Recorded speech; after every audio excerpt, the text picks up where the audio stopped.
So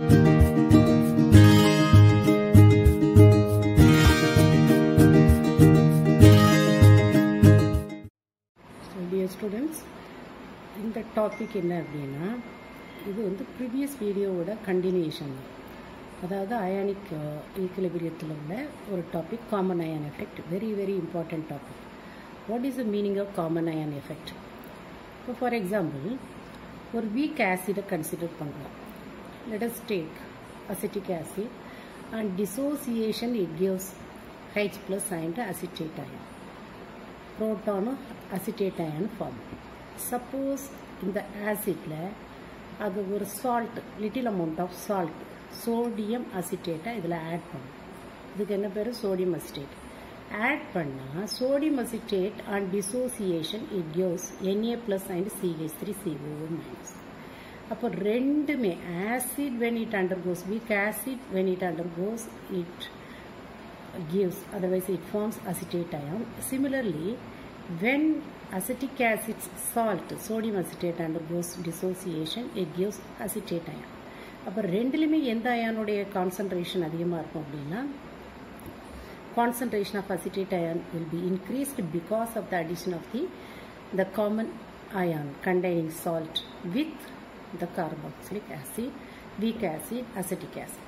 அப்போ how do you define the common ion effect அப்படின்னா the dissociation of degree of dissociation of weak acid, degree of dissociation, அதாவது இப்போ weak acid அப்படின்னா acetic acid அதே ஏற்கனவே partially it undergoes what dissociation. அப்போ அதில் அதோட கூட இன்னொரு சால்ட்டை நம்ம ஆட் பண்ணுறோம். The salt contains the common ion present in the weak acid. அப்போ காமன் அயன் என்னது? அசிட்டேட் அயன் இதுலேயும் இருக்குது, இதுலேயும் இருக்கும். அந்த மாதிரி உள்ள ஒரு சால்ட்டை ஆட் பண்ணும்போது இன்னும் இதோட டிசோசியேஷன் சப்ரஸ் ஆகும். சப்ரஸ் ஆகுதுன்னா ரெடியூஸ் ஆகும். அந்த எஃபெக்ட்டுக்கு பேர் தான் காமன் அயன் எஃபெக்ட். அதாவது the degree of dissociation of weak acid is suppressed by the addition of சால்ட்னு எழுதணும், வேற எழுதக்கூடாது. Addition of the salt containing common ion. That is called as what? Common ion effect. அப்போ இங்க due to increasing in the concentration of acetate ion, the equilibrium will be shifted. Otherwise, the equilibrium will be disturbed. அப்போ to nullify the stress அப்படின்னா என்ன அர்த்தம் அப்படின்னா ஏதாவது ஒரு disturbance. அப்போ சப்போஸ் அசிட்டிக் ஆசிட் அது வந்து டிசோசியேஷன் ஆனதுன்னா இதுதான் கொடுக்கும். ஆனால் அதில் டிஸ்டர்ப் பண்ணுறதுக்கு நம்ம என்ன பண்ணோம்? Little amount of the salt which contains the common அயனை ஆட் பண்ணோம். அப்போ இதுதான் stress. So what is Le Chatelier's principle says? According to the Leach-Chartlius principle, when a stress or strain is applied on a equilibrium reaction, then the equilibrium will be shifted in a direction to nullify the stress. அதுதான் அதோட definition, Le Chatelier's பிரின்சிபலோட definition. அப்போ to nullify the stress, excess acetate ions combines with the proton to form unionised CH3COO. இதுதான் அந்த to நல்லிஃபைனா to compensate the stress or strain according to the Le Chatelier's principle. அடுத்தது நம்ம பார்க்கறது பஃபர் சொல்யூஷன். பஃபர் சொல்யூஷன்னா என்ன? The solution for which the pH value remains constant even if it is added by an acid or base. அதுக்கு பேர் தான் buffer solution. Those solution for which the pH value remains constant. pH value of that solution வந்து கான்ஸ்டன்டாகவே இருக்கும், மாறவே மாறாது. even that is added by an acid or base. இதை ரெண்டு வகையாக நம்ம பிரிக்கலாம். ஃபர்ஸ்ட் உள்ளது என்னதுன்னா acidic buffer solution. Acidic buffer சொல்யூஷனில் ஒரு வீக் ஆசிடும் அதோட சால்ட்டும் இருக்கும். For example weak acid, acetic acid, அதோட சால்ட் வந்து CH3COO. அதே மாதிரி பேசிக் பஃபர் சொல்யூஷன், அதில் என்னன்னா ஒரு weak base and its salt. For example ammonia hydroxide is a weak base and its salt is ammonium chloride. இப்போ பஃபர் ஆக்ஷனை ஒரு எக்ஸாம்பிள் வச்சு நம்ம எக்ஸ்பிளைன் பண்ணணும். இப்போ ஃபர்ஸ்ட் எக்ஸாம்பிள் அசிடிக் பஃபர் சொல்யூஷனை வச்சு நம்ம எக்ஸ்பிளைன் பண்ணணும். இப்போ அசிடிக் பஃபர் சொல்யூஷனில் என்னெல்லாம் இருக்குது? Acetic acid and sodium acetate. அப்போ weak acid and its salt. அப்போ அதோட டிசோசியேஷன் ரியாக்ஷனை எழுதிக்கும். இதுதான் டிசோசியேஷன் ரியாக்ஷன். இங்கே நான் H3O ப்ளஸ்னு போட்டிருக்கேன். ஏன் அப்படின்னா அது வாட்டர் கூட இந்த H ப்ளஸ் ஆட் ஆகும் போது அது ஹைட்ரோனியம் அயன். ஏற்கனவே நான் சொல்லியிருக்கிறேன் H ப்ளஸ் பதில் நம்ம ஹைட்ரோனியம் அயன் எழுதலாம் அப்படின்னு சொல்லியிருக்கேன். அப்போ அடுத்தது இப்போ இந்த சொல்யூஷனுக்குள்ள நான் வந்து ஆசிடை ஆட் பண்ணுறேன். ஆசிடை ஆட் பண்ணால் என்ன நடக்கும்? ஆசிட்னா ஃபார் எக்ஸாம்பிள் அசிட்டிக் ஆசிடை நான் ஆட் பண்ணுறேன். அசிட்டிக் ஆசிடை ஆட் பண்ணால் அது என்ன கொடுக்கும்? CH3CO மைனஸும் ப்ளஸ் H ப்ளஸும் கொடுக்கும். CH3CO மைனஸும் ப்ளஸ் H ப்ளஸ். அப்போ இந்த H ப்ளஸ் என்னது கூட போய் ரியாக்ட் பண்ணும்? இது ஏற்கனவே அசிட்டேட் அயன் எக்ஸஸாக இருக்கா, அந்த அசிட்டேட் அயன் கூட சேர்ந்து அது அசிட்டிக் ஆசிட்டை கொடுக்கும். அப்போ இப்போ நான் அப்போ pH வேல்யூ அந்த அளவுக்கு வந்து சேஞ்ச் ஆகாது. ஏன்னா இந்த அசிட்டேட் அயன் இந்த H ப்ளஸ் கூட ஆட் ஆனதுன்னா ஏற்கனவே அதுக்கு காம்பன்சேட் பண்ணுறதுக்கு ஒன்றுமோ அசிட்டேட் அயன் இஸ் ப்ரெசன்ட். அதனால் அந்த அளவுக்கு மாற்றங்கள் இருக்காது. அதே மாதிரி ஒரு பேஸை நம்ம ஆட் பண்ணுறோம். ஏதாவது ஒரு base, for example ammonium hydroxide add பண்ணுறோம். அப்போ அதில் உள்ள ஹைட்ராக்சில் அயன் என்ன செய்யும் அப்படின்னா அந்த ஹைட்ரோனியம் அயன் கூட ரியாக்ட் பண்ணி வாட்டரை கொடுக்குறோம். அப்போ என்ன ஆகும் அப்படின்னா வாட்டர் கொடுக்குது அப்படின்னா வாட்டர் இது ஃபார்ம் ஆகும்போது அந்த H ப்ளஸ் அயன் எங்கே இருக்குது? இதில் ஃபார்ம் ஆன H plus iron is neutralised. அப்போ திரும்பவும் நமக்கு என்ன கிடைக்குது அப்படின்னா இப்போ acetic acid it gives what? CH3CO minus plus H3O plus. அப்போ H3O plus will be cancelled. அப்போ மீதி உள்ளதை நம்ம எழுதணும். அப்போ சரி, அதை ஆசிட் ஆட் பண்ணாலும் அதில் pH வேல்யூவில் எந்த மாற்றமும் இல்லை, பேஸ் ஆட் பண்ணாலும் pH வேல்யூவில் எந்த மாற்றமும் இல்லை. அப்போ இதை ஒரு கேல்குலேஷன் ஒரு சம் வச்சு நம்ம எக்ஸ்பிளைன் பண்ணுவோம். ஸோ ஃபார் எக்ஸாம்பிள் இப்போ இந்த சம்மை பாருங்கள்.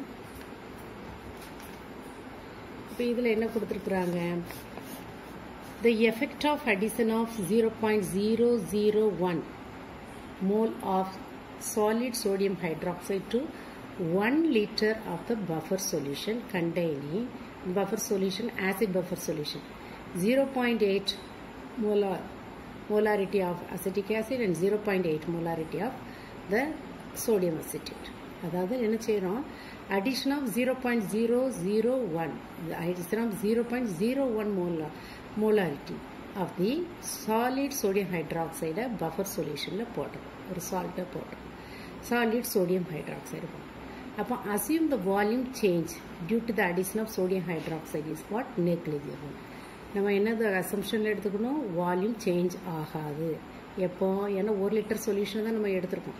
அந்த 1 லிட்டர் சொல்யூஷன் எப்போ சோடியம் ஹைட்ராக்சைடை இந்த பஃபர் சொல்யூஷனில் ஆசிடிக் பஃபர் சொல்யூஷனை ஆட் பண்ணும்போது சேஞ்ச் ஆகாது அப்படிங்கிறத அசம்ஷனில் எடுத்துருக்கோம். அப்புறம் KAவோட value, degree of dissociation constant value of acetic acid is given, that is 1.8 into 10 to the power minus 5. இப்போ நல்லா கவனமாக பாருங்கள். அப்போ அந்த ஆசிட் பஃபர் சொல்யூஷனோட டிசோசியேஷன் ரியாக்ஷன் எழுதும். அப்போ அதில் டிசோசியேஷன் என்ன கொடுக்கும்? Acid it gives what? Acetate ion ஆயிட்டு புரோட்டான் கொடுக்கும். அதே மாதிரி சால்ட் என்ன கொடுக்கும்? அசிட்டேட் அயன் ஆயிட்டு சோடியம் அயன் கொடுக்கும். இப்போ ஆசிடோட கான்சன்ட்ரேஷன் எவ்வளவு? 0.8. அப்போ அதுலேருந்து எவ்வளோ டிசோசியேட் ஆகுது? Minus alpha. சரியா? ஆசிட் இட் அண்டர்கோஸ் டிசோசியேஷன்னா 0.8லேருந்து அந்த அமௌண்ட்லேருந்து alpha amount of acetate ion and alpha amount of H plus ions are formed. ஆனால் CH3COONA in the presence of water இதில் 0.8 moles of the acetate ion and 0.8 moles of sodium ions are formed எடுத்துக்கணும். சரியா? ஏன்னா ஒரு solution எடுக்கிறோம் அப்படின்னா அதில் அந்த week acid only it undergoes what the partial dissociation வந்து அப்போ அங்கே தான் டிகிரி ஆஃப் டிசோசியேஷன் அதை வச்சு தான் நம்ம ரெப்ரசன்ட் பண்ணுறதுனால இது ஆல்ஃபான்னு எடுத்துரும். அப்போ டிசோசியேஷன் கான்ஸ்டன்ட் ஃபார் அசிட்டிக் ஆசிடை நம்ம வந்து பார்க்கணும். ஏன்னா நமக்கு இங்கே என்ன கொடுத்துருக்காங்க? எஃபெக்ட் ஆஃப் அடிஷன் ஆஃப் வந்து அதில் pH value of acetic acid change ஆனதா இல்லையாங்கிறத கண்டுபிடிக்க தான் போகிறோம். அப்போ KA is equal to first ஈக்குவேஷனுக்கு என்ன டிசோசியேஷன் கான்ஸ்டன்ட் எப்படி எழுதுவோம்? இது CH அசிட்டேட் அயனோட கான்சன்ட்ரேஷன் இன்டூ H ப்ளஸோட concentration divided by acetic acid. இதிலிருந்து H ப்ளஸ் அயனோட கான்சன்ட்ரேஷனை கண்டுபிடிக்கணும்னா என்ன செய்யணும்? KA into concentration of acetic acid divided by what? Concentration of the acetate ion. அப்போ இந்த எக்ஸ்பிரஷனில் the concentration of H plus ion is directly proportional to the concentration of acetic acid and inversely proportional to the concentration of acetate ion. அப்போ the degree of dissociation of acetic acid வந்து அதோட degree of dissociation என்னது? ஆல்ஃபான்னு எடுத்திருக்கோம். அப்போ instead of the concentration of acetic acid நம்ம என்ன போடலாம் 0.8 minus alpha போடலாம். ஆனா degree of the concentration of acetate ion என்ன செய்யணும் alpha minus 0.8 degree of dissociation இருந்து இந்த எதை மைனஸ் பண்ணணும் number of moles மைனஸ் பண்ணுறோம். So in the concentration of acetic acid and concentration of acetate ion, concentration of acetic acid என்ன எடுத்துக்கிறோம் 0.8 minus alpha degree of dissociation, acetate ion அதிலிருந்து வந்து கிடைச்ச ion, அதனால அதுக்கு என்ன செய்யணும் அதோட concentration கண்டுபிடிக்கணும்னா degree of dissociation minus the initial number of moles எடுத்துக்கணும். அப்போ இதை அதில் substitute பண்ணால் நமக்கு என்ன கிடைக்கும்? So this is the formula. Concentration of H plus is equal to Ka into 0.8 minus alpha divided by 0.8 plus alpha. சரியா? அப்போ இதில் 0.8 minus alpha is equal to 0.8 and 0.8 plus alpha, that is equal to what? 0.8. Okay. அப்போ so here alpha is what? That is less than 0.8. Alpha is what? Degree of dissociation is less than 0.8. So H plus ion concentration is what? Ka into 0.8 divided by 0.8. அதனால H plus is equal to what? K. The 0.8 to 0.8 will be cancelled out. சரியா? அப்போ இதிலிருந்து நம்ம Kக்கு value நமக்கு ஏற்கனவே கொடுத்துருக்காங்க. K value how much is given? 1.8 into 10 to the power minus 5 கொடுத்துருக்காங்க. அப்போ pH வேல்யூ வந்து நம்ம இதிலிருந்து கண்டுபிடிக்க negative logarithm of this value. அப்போ 5 minus log of 1.8 is equal to 5 minus 1.8க்கு log வந்து 0.26. So 4.74 கிடைக்கும். That's all.